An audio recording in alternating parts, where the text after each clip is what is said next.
You went all the way in. Got lobsters for everyone. Feel it? What is it? This is how they, ooh, large it.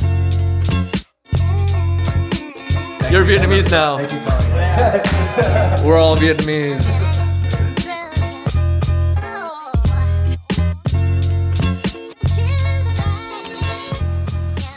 Well, the rain is starting completely ahead of schedule. It wasn't supposed to start for another like 5 hours or so, but this is rain. Yeah, I'm a little worried. We're supposed to pour our concrete this morning, and I don't even know if they actually started pouring it yet, but then the idea was for it to pour and then sit for like 4 or 5 hours before the rain started. So that would pretty much give it enough time to cure, but then at the same time it would stay wet with the rain. Now, I would call this, I don't know what I'd call this. I guess this is just rain. I was gonna say it's a mist or a drizzle. It's definitely more than a drizzle, but it's definitely not like crazy rain that like we usually have in Da Nang. So Saturdays we usually order Vietnamese food to the house, and that's gonna be our breakfast. Last week we had banh mi, and of course you gotta have banh mi for breakfast if you're new to Vietnam. People loved it, and I was really tempted to get banh mi again. People were asking for banh mi again, but I thought this is a good opportunity to get something else. The other Vietnamese foods we had in the villa, about 2 days ago we had bún bò Huế for lunch. Now I know it's a little bit weird for lunch, but it was, we ordered like 15 portions of bún bò Huế, and yeah, people really liked it, and they're like, can we get some bún bò? But I want to try something new. I don't know what yet. It might just be pho, but the other thing I'm thinking of is hot due. A couple of people were asking about hot due. I think some people did research and they were like, what food should I eat when I go to Da Nang? And hot due popped up as one of them. So that's an option as well. But first, I wanted to give you guys a little bit more context of what's going on with the neighbor in the house. A lot of people were basically leaving the same comment, which was put something in between, put some foam, put some tarp, spray some cooking oil. This is your wall, it's your property. You can do whatever you want with it. So it gets a little bit complicated. There's kind of like technically and legally what's true versus the unspoken law that everybody actually follows. So the unspoken law, which is not really a law, it's just kind of like a code of conduct for being a good neighbor, is everyone just gets along. Everyone cooperates. People make time for each other. If there's two construction sites side by side, they schedule things and say like, when do you need to plaster? When do you need to dig? And you just coordinate. And it's not a big deal. People are just like really chill about it in Da Nang. And you guys have heard me say that people in Da Nang are really chill. The problem with the construction is when you have two foundations or two walls or houses that are literally combined to each other, what happens with houses is once you build it and it gets heavy and you fill it with stuff and it builds, 3-4 floors, houses tend to settle, which means like it just kind of falls a little bit, and that's normal because ground isn't like perfectly solid. So even if you pack the soil and pack the house, a house is a very heavy thing. So it might fall like an inch or like a quarter inch, or I don't know how far houses go down to settle, but they fall a little bit. Now the problem you have when you have two houses that are stuck together, one, if one house has already settled and the other house needs to settle, then when it settles, it pulls the other house. What usually happens is it creates cracks inside of the house because the foundation is strong of the original house. It's already settled, it can't settle more, so it just kind of pulls on one side and creates cracks throughout the house, structural damage. It's a big deal.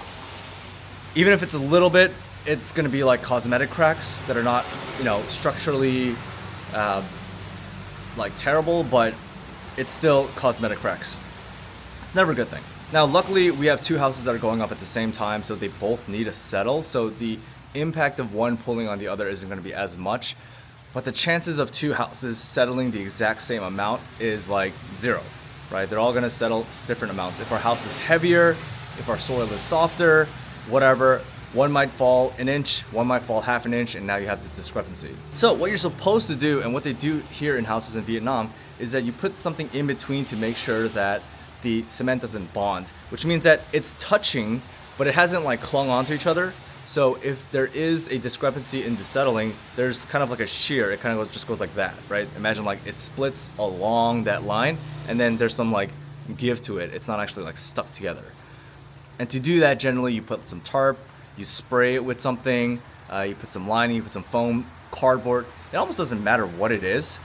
as long as there's something that gives some sort of separation so that it doesn't bond. Again, it can touch, but it just doesn't bond and cling on. Very long technical explanation that I learned very recently on ChatGPT before that whole debacle yesterday.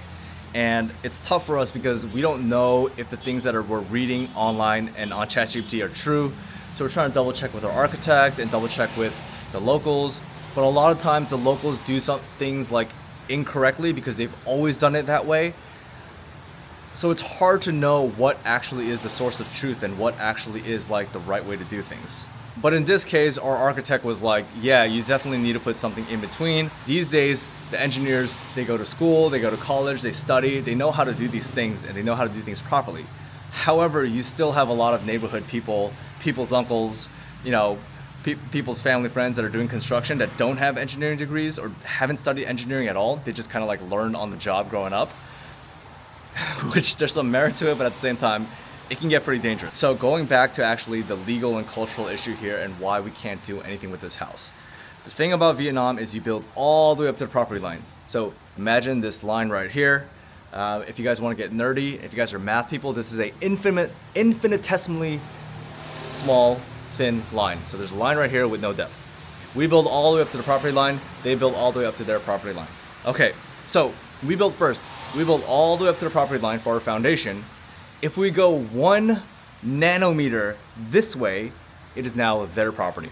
Same thing when they build this way. If they go 1 nanometer this way, then it's now our property. So the problem is we build all the way to the property line. If we put anything on that wall, if we put foam or cardboard or even the tiny 1/10 of a millimeter of cooking oil, then for them it's, hey, you're on our property, you're building into our property, you're making our lot size smaller. Now, obviously, this is absolutely ridiculous. Cooking oil is not gonna reduce the square footage of your house. However, it's the concept of it. Now, we've talked to a lot of people and no one has ever heard of construction people or neighbors not willing to allow you to, you know, put something along that wall. So this is the first time even for them that someone's being this stubborn. So there's a lot of factors. One, the team that's building their house, it's not a construction team or an architectural firm or a building company. It's literally like the owner's uncle and his posse. So one, I think they're a little bit more defensive. Maybe it's not like, we can't completely fault them for that. They're just being defensive of their niece and they're trying to be very, very protective. So far, the kind of vibe that I get is that they're almost like really paranoid. It's almost like anytime anybody wants to talk to them or time anybody wants to ask them for something, they kind of almost act like they're about to get scammed or someone's trying to trick them or someone's trying to like take advantage of them, and they just get like really defensive. Like they don't even want to talk, right? Asking like, hey, like, do you know how this is supposed to work? Like, are you guys gonna lay something or are we supposed to lay something? If we're supposed to lay something, like, and you don't want it, we're willing to pay for it. Like, we'll pay for the tarp. We'll make sure that our construction people do it so it doesn't take up any of your time. And they were just kind of like, no, no, no, no, no. Don't touch our thing. Don't touch anything on this wall. Like, you're not allowed to put anything on this wall. Yeah, so it was very stressful. So we don't know the whole story yet. We're just getting weird vibes. They are, you know, outsiders. I don't mean that in a weird way. I don't mean that to be mean. Obviously, we're like outsiders too, but kind of what happens in Vietnamese neighborhoods is there's like generations and generations of families that live in certain neighborhoods. A lot of people ask us, why don't you buy a house here? Why don't you buy a house here? We literally only bought it there because that is Kim's family's neighborhood. Kim's grandparents grew up on that street. Actually, literally like across the street from the house that we were building. So Kim's grandparents grew up on that street. All of Kim's grandparents' siblings grew up on that street. So even to this day, all of the cousins we have on that street are, you know, Kim's grandparents' nieces and nephews and their kids and his cousins' nieces and nephews. So, you know, the family tree goes out pretty far, but there's a lot of family that we have on that block. And even if it's not blood family, there's a lot of people that, you know, our family and their family have known each other for, you know, 60, 70 years. So even you saw on the video, one of the clips that Kim put out, Kim's grandpa's friend, right? Kim's grandpa hasn't lived full-time in Vietnam for over 50 years. Kim's grandpa's friend from back in the day, who still knows, you know, Kim's uncles and everybody else who's living in that neighborhood, he came over, and you know, it's very sweet. He knows who Kim is. He knows that Kim is his friend's granddaughter. So he was like, you know, he's been an unk, right? He was being unk. He was, you know, semi-lovingly and, you know, semi-seriously scolding the builders to mix the cement. He's like, hey, make sure you guys mix that correctly. Like, do it properly. And, you know, everyone laughs about it, and it's all in good fun. But it comes out of a place of love, right? It comes out of a place of community. And sometimes when somebody outside of that comes in, maybe they're a little defensive. Maybe they're where they're from. Maybe they're from a big city. That sense of community doesn't exist, right? I know that in big cities like Hanoi and Saigon, you have to be a little bit more wary. You have to be a little bit more on your toes. You can't just like be trusting everybody by default. Where it's different in Da Nang, right? Like if you go to the U.S. and you're in like a small town in Wisconsin and you're like, oh, everyone's so nice. Go to New York City, not everyone's that nice, right? Go to Chicago, go to LA, not everyone's that nice. So it's a different thing. We're gonna have to deal with it. Anyways, on the bright side is it only affects the foundation when you start going up. When it's the exterior wall, I think our wall is already a few centimeters in from the edge, so we will be able to legally waterproof coat and do all the plaster and everything that we wanted to do extra. If we were all the way to the property line, then we wouldn't have been able to. They would have just put their concrete up against our wall. If their house gets humid and their walls leak, it leaks into our wall. That would have been terrible. But in terms of the outer wall, we're already recessed in, so legally we can do whatever we want with that wall, and it's not on their property. Yeah, these semantics are killing me. Anyways, I am optimistic. I'm trying to keep a positive attitude, but at the same time, I'm trying to be real about things and put my foot down where my foot needs to be put down. Kim's doing a great job, as always. You guys already know. You guys have been watching the vlogs. And I'll try to pitch in here and there as much as I can. That was a really long rant. Kim is on the job site right now. I'm gonna pass it off to her. Guys, this residency was a lot more work than I thought it was gonna be. Don't get me wrong, it's incredibly fun. This is the most fun I've had in a really, really long time, but it's a lot of hours and very, very demanding, and for me to be on site 7 days a week. I would not have been able to do this vlog without Kim. Obviously, some days it's 100% Kim. I would not have been able to complete this daily vlog challenge without her. But that is what wives are for, to help you on your YouTube vlog. So I'm gonna pass this over to Kim. She's on site with the concrete pour. It's gonna be interesting to see. It's raining. I am here first thing in the morning. It is currently 7 a.m. There's a lot of movement happening at the house. Right now upstairs they are installing all of the pipes and extending it before they pump things in. But the sebum beton is now here. That's going to pump the concrete up into the top floor for us. So I think in the next half an hour to an hour we'll start pouring all of the concrete. So a lot of movement today. Very exciting. This is how they don't hurt my red brick. But this is how they pour concrete here. They have these large metal pipes. He's gonna put a hole in my wall. They have these large metal pipes that they connect together, and then they have to extend it all the way out because our neighborhood has like this really low metal bar, so a lot of the concrete trucks aren't able to pull in. So what they do is they connect all these metal pipes together all the way out into the street, and then they'll pump the concrete in from there. So I'll get a top-down view of this later.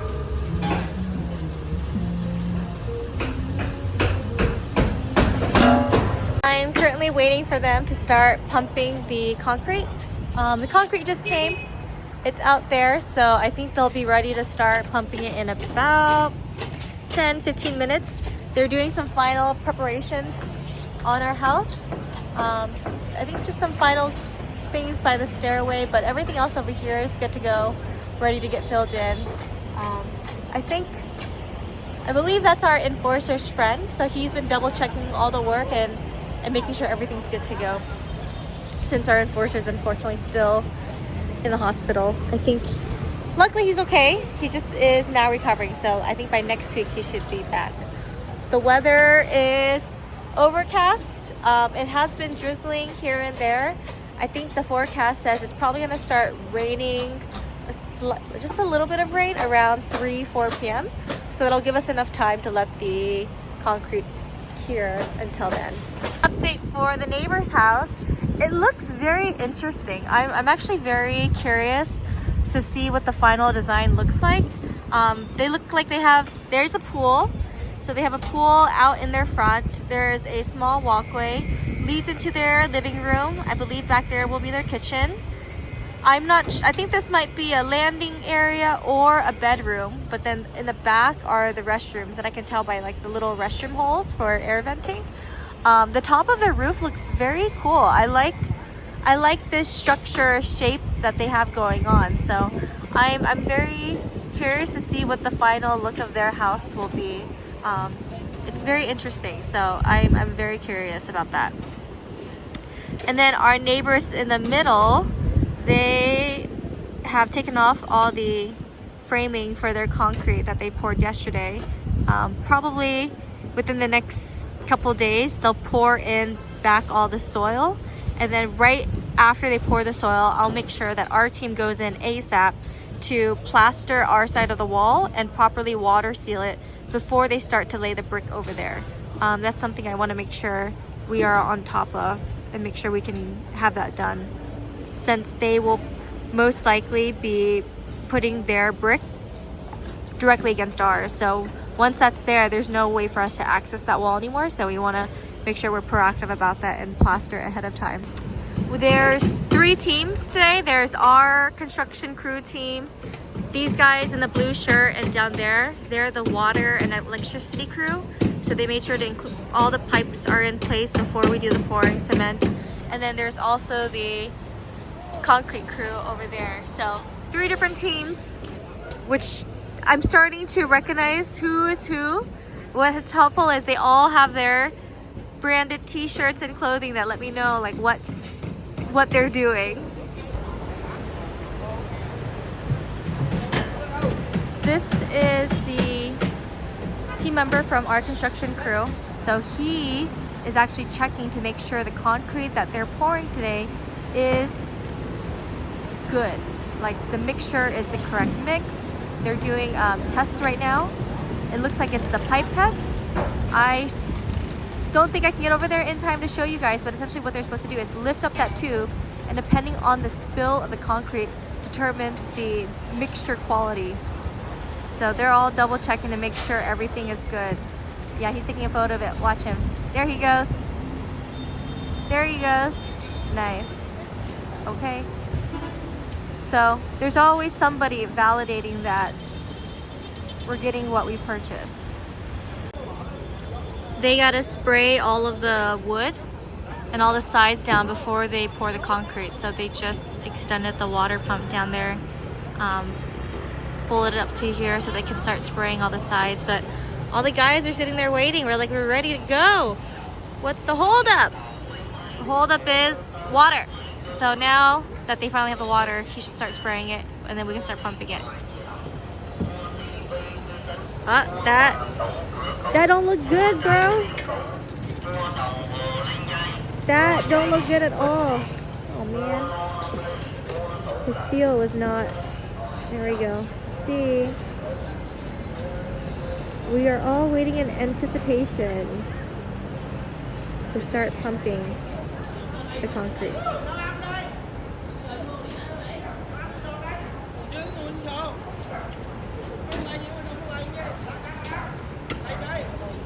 He's trying to work with this electrical. That's the downside about like Vietnam, is they do stuff like this where they put this electrical on a tiny little board to get all this dirt and gunk all over it when they don't really protect it well. And now they're like, yeah, I think part of it's fried. Well, what do you expect when you keep the electrical like that? That's Vietnam for you. But it's okay. At least we are good here on water for now. Everyone's waiting. And the weather looks very gloomy. I think we gotta speed it up. David is telling me over in the villa it's starting to pour rain, which I can see the dark clouds over there. We're up here. It's like a watch party. Concrete pouring watch party.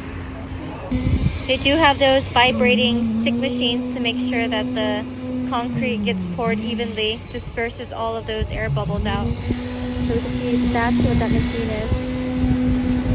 There's usually two of them that does it at the same time. They're pouring the stairwell first before they pour the rest of the top. Said to give them the money early, so Fortune, he has to climb up to gift them it, because I'm not gonna climb up there. I don't want to hurt myself. So he's going up and he's gifting them the money early. We're giving the concrete guys $1 million, and then all of our helpers, all of our workers, $2 million, so that they can take that and go drink together tonight. My uncle said give it to them early so they work hard on doing it now instead of giving them after the fact. So Fortune, he had to climb up and do it. They poured almost half of it. They finished the stairwell already, but good news is that the drizzling has stopped and the weather's really nice right now. It won't rain for another maybe 4 or 5 hours, so this is really good news for us. And you can see he's using the vibrating stick to make sure everything is even, getting rid of all the air bubbles. To make sure he runs it past through one more time to make sure it's definitely even and not just doing random spots, but so far it looks good. I think they'll be done in almost maybe 15 to 20 minutes.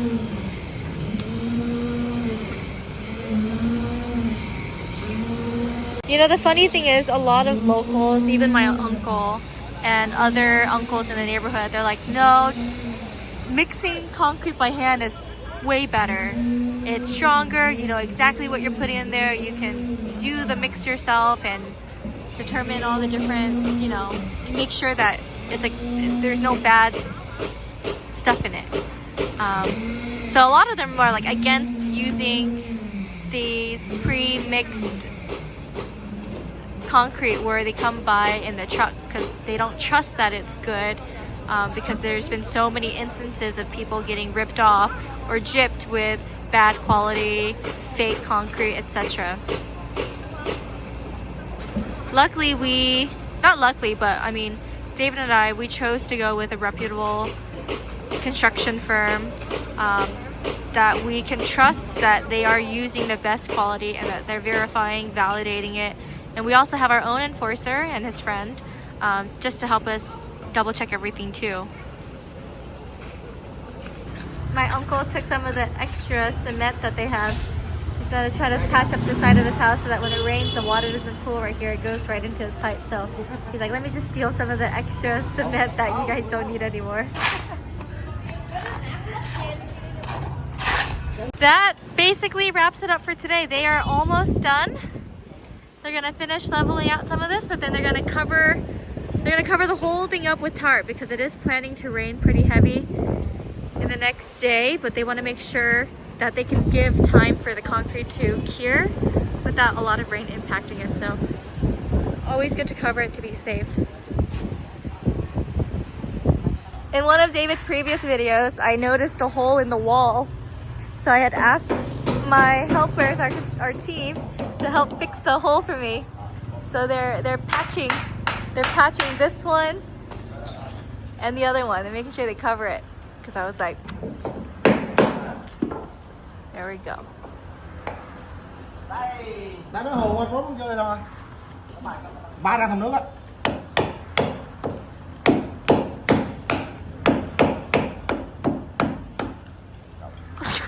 You went all the way in.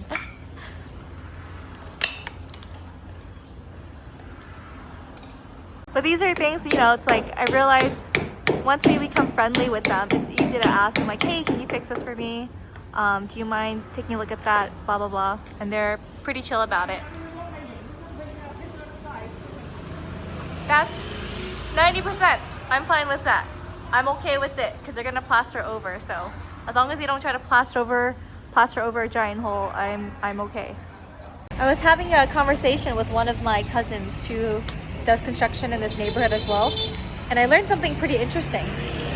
I learned that these two lots across the street from our house, they did a survey on that lot about 2-3 years ago, and they learned that about 50 feet into the ground or so around there, there's water. So the city has put a limit in terms of how much weight and how tall the buildings can build on those two lots. So I don't think you can actually build like a full crazy high massive hotel. It's possible that the limit is only somewhat similar to that hotel, which is maybe only 1 or 2 floors higher than what our house would be. So it's a good thing and a bad thing, but we'll see. It's something interesting. Hey, nap. I took a nap and now he's waking me up. What? He told me to get up. Our Saturdays are for Vietnamese Culture Center. Yeah. It's like I'm having a one-day class like with our teacher, Phuc. Alright, so now... How do you say teacher in Vietnamese? How do you say teacher? Thai. Thai? Thai. Thai Phuc. Coffee Thai food. We had gom tam So for breakfast. I know it's lunch food, but for breakfast, because everyone wakes up late. And then you just put in They were making Phin Coffee. just a little bit of coffee. Just a little bit. No, just a little bit of of water. So let it soak up. Just soak up the coffee for 1 minute. Then leave it there 1 minute. I get a cup, get a cup. Okay. Your way of making coffee is very different. Yeah. Tony, what's the right way? He doesn't approve. How do you do it? Like I will get way more coffee and then I compress it, like press it down. Espresso style? That's why it's gonna be more bitter or like thicker. Yeah. Maybe that. Alright, the two Vietnamese teachers are fighting. I tried that and then sometimes it's gonna just get stuck. It gets stuck That's sometimes. why you need this. So you need 1 minute to get it seep through. Otherwise it will stuck. Even like with that, if you put too much pressure, I got it stuck like. Don't put too much. Yeah. What do you guys think? A little bit, but Vietnamese press- people in the comments, what's the right way to do it? Press it. Do you press it down? Yeah. Or do you just leave it like Phuc? Uneducated knowledge. So everyone, so everyone gonna have their own ways of doing it. This is tribal oral knowledge. Yeah. We're gonna let them make coffee. And we are out of condensed milk, so I ordered some real quick. I don't know how I went through condensed milk so quickly. Oh, it's raining. Gotta put the camera away.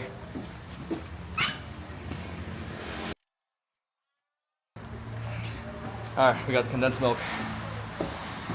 This should be enough for a couple of weeks. This coffee is shipped like We got condensed milk. He's literally investigating if there's anything wrong with it. Yeah? Nice. Smell it? Gonna sneak Taste it? Put it in Feel it? line. And What do you think? Alright, well, don't worry, we'll edit that out. I will check it out. If What is it?